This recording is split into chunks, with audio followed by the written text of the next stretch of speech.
Jesus Christ, as even the Pharisees and Sadducees had to recognize, he didn't look at the outward appearance of a person when giving judgment. He was impartial. We know, as the book of James says, you can't be with Christ and be having acts of favoritism. But we accept all who do the will of God as family members. We know that the God of Jesus is not partial, as Acts chapter 10, verse 34 and 35 says. We know that Christians know no man by the flesh. We don't look at skin color. We know that the end result of looking at skin color means that we're disobeying God, we're disobeying Jesus, and that we are sinning. And sin is lawlessness, as the Bible says. Jesus said you'll recognize ones by their fruits. Why would you have to do that? Because there'll be a lot of frauds. And you've got to be able to stay alert, stay on the watch, and recognize who these frauds are. The wave of white supremacy, the Maga movement, this Trump movement, which they say it's America first, but it's a whitewash. It really means whites first. And you can tell that because you ask them one basic question. You ask them to do one thing and they will not do it. And what is that? Denounce whites first, white racism, white supremacy. Denounce all its forms and all groups supporting that. They won't do it because that's what it's about. The world being involved in this racist type environment, that's not surprising, because the world is alienated from God.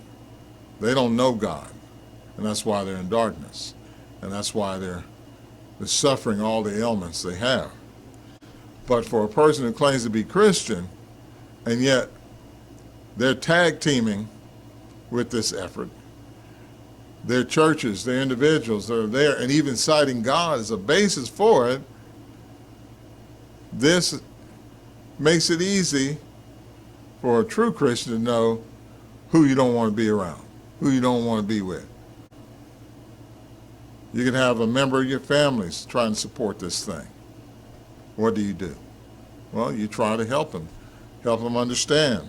You claim to be Christian, but this is what the Bible says.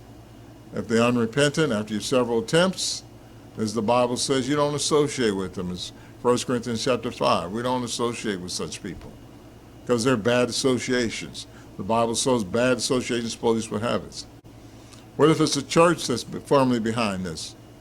We just heard of one pastor, he was trying to let the church know you can't do this following of this Trump movement, and he was showing the reasons why, and this racist movement. Well, what did they do? They fired him. He wasn't tickling their ears. As the Bible said, they will accumulate people to tickle their ears, these people, these false Christians. And so when you're in a church that's firmly shown that it's racist, that it is behind such racist behavior and attitudes and thinkings, what do you think you need to do? Revelation 18:4, get out from there. You tried to, maybe you tried to help them, but they don't want to listen. They're unrepentant. You need to get away from them. Because if you don't get away from them, God will be charging you. You will share with the judgment that is saved up on the day when Jesus returns.